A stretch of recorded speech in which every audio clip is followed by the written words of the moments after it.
Hello everyone, आज मैं आपको पार्ट 3 पढ़ा रही हूँ शिक्षण विधियों का।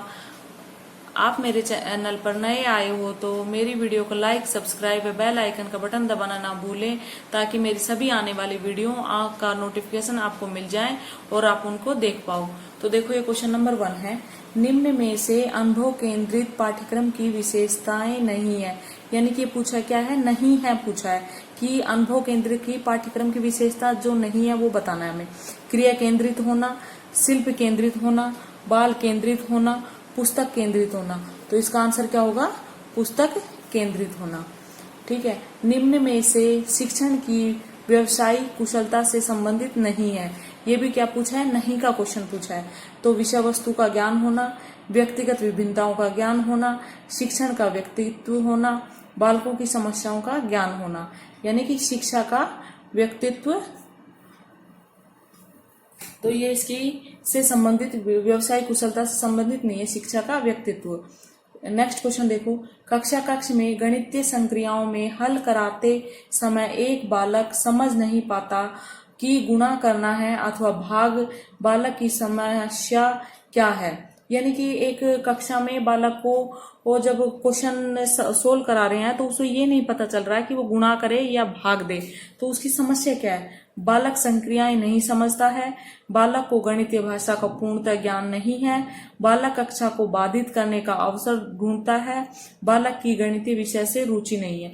तो ये तो सभी नहीं है। तो इसमें आंसर क्या होगा, बालक संक्रियाएं नहीं समझता। यानी कि उनको संक्रियाओं का ज्ञान नहीं है कि ये जोड़ना है, ये प्लस करना है, ये माइनस करना है, ये डिवाइड करना है। ठीक है, संक्रियाएं। नेक्स्ट देखो।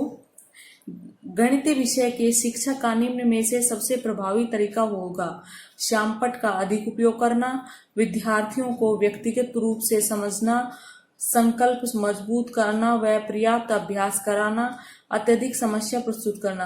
तो इसका मतलब, इसका आंसर क्या होगा, संकल्प मजबूत करना व पर्याप्त अभ्यास करवाना। तो इसका आंसर क्या होगा, 3rd। नेक्स्ट क्वेश्चन देखिए।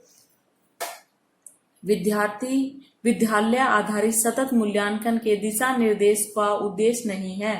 तो विद्यार्थियों पर पड़ने वाला मानसिक दबाव कम करना, विद्यार्थियों का रुचि अनुसार अध्ययन करने की स्वतंत्रता, निदान व उपचार के साधन की व्यवस्था करना, छात्रों के विकास के आधार पर अंकों की जगह ग्रेड प्रदान करना।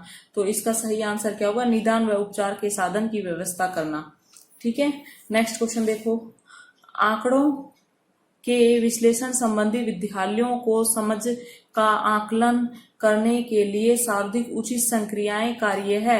प्रश्नोत्तर, भूमि निर्वाह, वर्ग पहेली, सर्वेक्षण आधारित परियोजना। तो इसका आंसर क्या होगा, सर्वेक्षण आधारित परियोजना। नेक्स्ट देखो। निम्न में से गणित विषय में निदानात्मक परीक्षण का उद्देश्य नहीं है।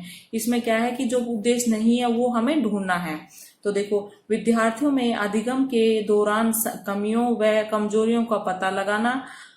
सेकंड है अभिभावकों का पता लगाना। नंबर 3 है विद्यार्थियों का प्रगति रिपोर्ट बनाना। उपयुक्त में से कोई नहीं। तो इसका आंसर क्या होगा, विद्यार्थियों की प्रगति रिपोर्ट बनाना। ये निदानात्मक उपचार में नहीं आता है। नेक्स्ट देखो, ये क्वेश्चन नंबर 8 है।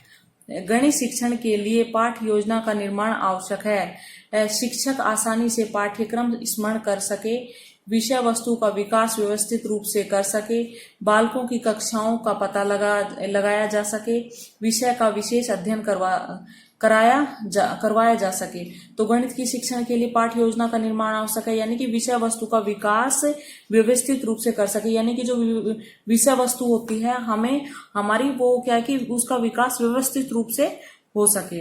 नेक्स्ट देखो, बालक की कमजोरियों को, नेक्स्ट क्वेश्चन है। गणित शिक्षण की दृष्टि से ब्लूप्रिंट है अध्यापन कार्य की रूपरेखा, प्रगति रिपोर्ट का सारांश, प्रश्न पत्र निर्माण की आधारशिला, विद्यार्थी उपस्थित वार्षिक रिपोर्ट। तो इसका आंसर क्या होगा, प्रश्न पत्र निर्माण की अवधारणाशीलता। बालक के सर्वांगीण विकास के लिए गणित विषय का अन्य विषय से सहसंबंध होना चाहिए, क्योंकि छात्रों का दृष्टिकोण विस्तृत बन जाता है। छात्र सचित ज्ञान से नए ज्ञान का संबंध जुड़ता है। छात्र सभी विषय को संपूर्ण मानता है उपरोक्त सभी। तो इसका आंसर क्या होगा हमारा? उपरोक्त सभी। नेक्स्ट देखो, क्वेश्चन नंबर 11 है, गणित शिक्षण में कौशलात्मक उद्देश्य से विशिष्ट का उदाहरण है। गणना करना, निष्कर्ष निकालना, गणितीय आकृति बनाना, इनमें से कोई नहीं। तो ये इसका आंसर क्या होगा? गणितीय आकृति बनाना। क्वेश्चन नंबर 12 देखो, गणित शिक्षण में प्रश्नों को शीघ्र एवं शुद्ध हल करने की आदत डालने की श्रेष्ठ विधि है सिद्धांतों को समझने के बाद शुद्धता से हल करना, निर्धारण समयावधि में प्रश्नों को हल करना, लिखित एवं मौखिक अभ्यास करना, शीघ्रता से प्रश्न हल करना। लिखित एवं मौखिक अभ्यास करना, सबसे ज्यादा ये ही शुद्धता की हल करने की आदत है। ठीक है। क्वेश्चन नंबर 13 है, किस गुण के कारण परीक्षा में शुद्धता रहती है? विभेदकारिता, वस्तुनिष्ठता, वेदता, विश्वसनीयता। यानी कि वेदता के कारण परीक्षा में हमेशा क्या रहती है? शुद्धता बनी रहती है। नेक्स्ट देखो, क्वेश्चन नंबर 14 है, यदि आपकी कक्षा में कोई छात्र गणित विषय में कई बार अनुत्तीर्ण होता है तो छात्र गणित के किस क्षेत्र में कमजोर है यह जानने के लिए आप क्या करेंगे? लिखित कार्य करवाएंगे, मौखिक कार्य, निदानात्मक कार्य, उपचारात्मक कार्य। तो क्या करेंगे हम? निदानात्मक कार्य करेंगे।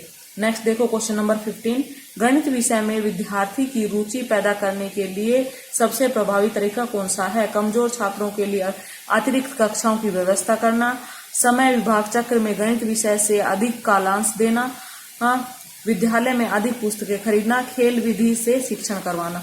तो सबसे अधिक रुचिकर विषय क्या होगा? खेल विधि से शिक्षण करवाना। तो थैंक यू।